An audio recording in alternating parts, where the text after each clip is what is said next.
everyone, welcome back to my channel. I'm so glad you decided to join me. In today's video, we're going to talk about 4 reasons it's hard to give up your affair partner. Hi, my name is Stacey and I'm an infidelity recovery coach. I help people who have had an affair overcome their affair partner and prevent relapse. Okay. Any information you need to know will be in the description box below. How to work with me, my website, my podcast, my TikTok, my Instagram, Pinterest, everything down below. It's all there for you. Okay, let's get started. So, what I do as a coach is I help people in their affair and I help them prevent relapse. So any part of that where you're at, like if you need help ending the affair, that's where I come in at. If you have ended the affair and you want to stay away and prevent relapse, that's where I come in at. I give you tools and help you manage through that hard, those stages that we all have to go through, which in another video, I will explain the stages of affair recovery for the unfaithful spouse. And please forgive me if I'm hoarse, you guys. I have been sick, so it has left me a little hoarse. All right, anyways. Okay, let's jump into it. A lot of my clients, and myself included, I include myself because I would not be here helping you had I not experienced the exact same thing that you're going through. So everything that I talk about is something that I have been through. And it's also something that I notice a lot of my clients struggle with. So that's when I bring a video to you and I work through it with my clients because I know that it is a problem. So it is very hard to let go of the affair partner. It's not as hard to get into an affair as it is to walk out of one. And I believe, an affair is like a sticky trap. It just sticks you to it and it feels like you're ripping yourself apart to try to even get away from that person. But because people are so emotionally attached and involved with the other person and they bonded over some kind of trauma or shared trauma, or they were there for each other during a hard time, it makes it that much harder to walk away from that person. And not to mention if we have some addictive behaviors, the way that person is treating us can really cause us to feel like we are addicted to them. Okay, so we'll get into the addiction part and how to know if you have one in another video. But right now, let's talk about the 4 reasons why it's hard to give up your affair partner. Number 1, you are in love with what used to be. So as an affair progresses, the high, it stays, okay? So if you're having an affair, I noticed that the romantic stage of a relationship can be drug out a little bit longer than if the couple were single and had met. And I believe that's because you just don't get as much contact with each other as a single couple does.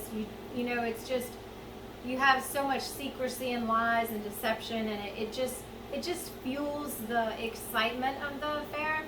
So as the affair relationship progresses towards the end, things start to change. And whenever the affair relationship gets into the power struggle of a relationship, this is where things start to kind of fall apart a little bit. There's more pressure. It's hard for them to be together. Somebody might want the other one to leave their spouse, or the spouse may have found out. Now it's more secretive. It's a lot going on. And the excitement and the escape world that the couple created start to fade away.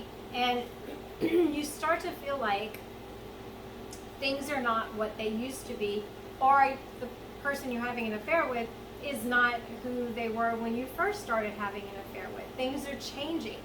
And it's hard for you to accept that reality because we think that when we go into this is our escape world. This is our safe space.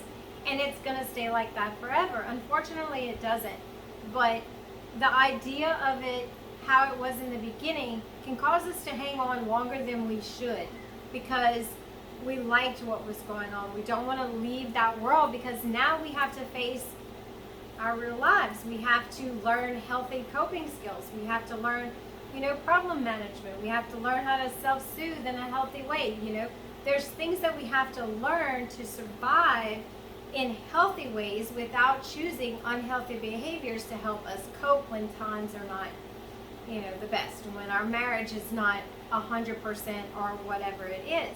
So we hold on to that, trying to get back to what it was, trying to get that comfort back, that excitement back, that safety back.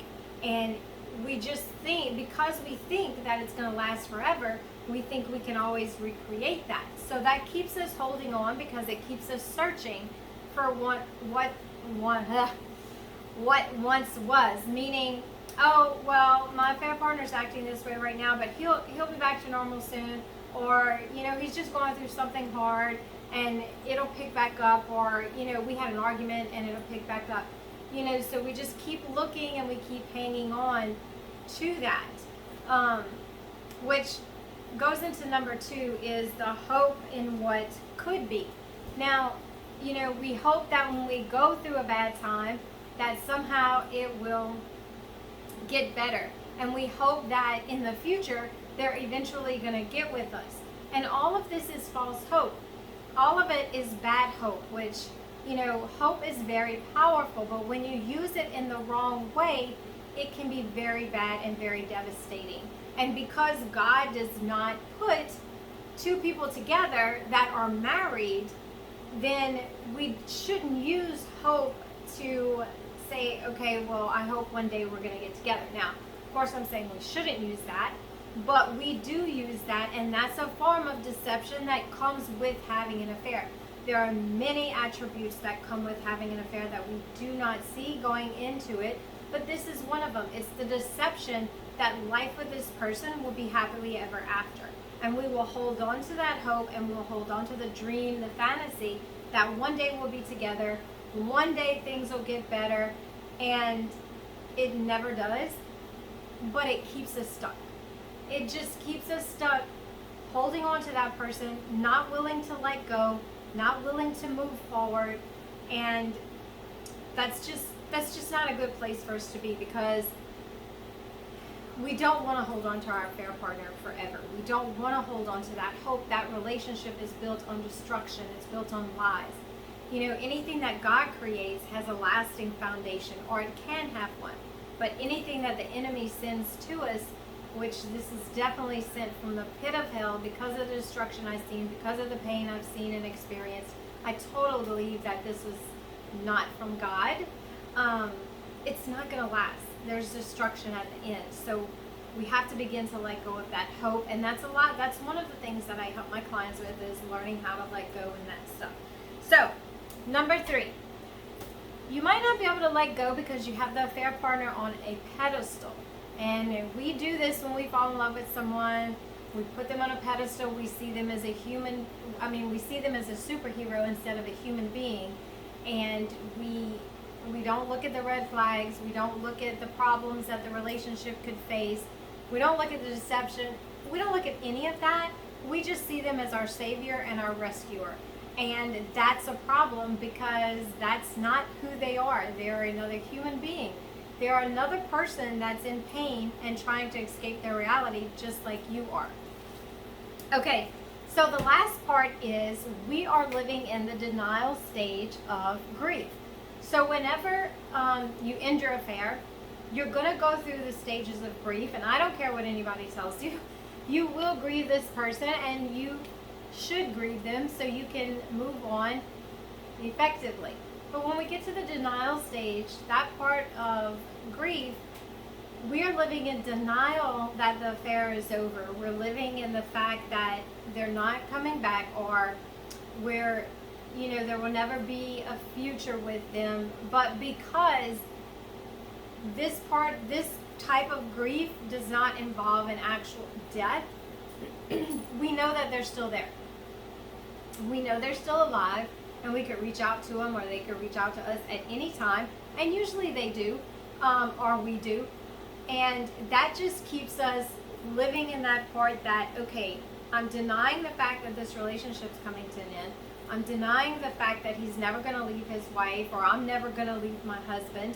deny all of that, because what I really want to do is just live in my little bubble with my affair partner, get charged up when I'm feeling sad or, that kind of thing, and then go back into my world and never really solve my problems, just go back and feel like I'm better. So while we live in denial, it makes us not accept the truth, and this keeps us stuck. All of the things that I listed above is keeping you stuck if you're doing that. I did it.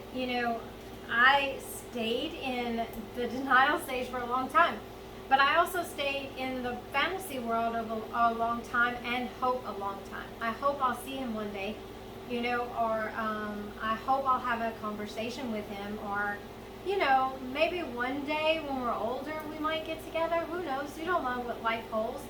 I stayed in that stage for way longer than I should have, and it kept me from reconnecting to my spouse, and it kept me from being present for my kids and in my life at that time.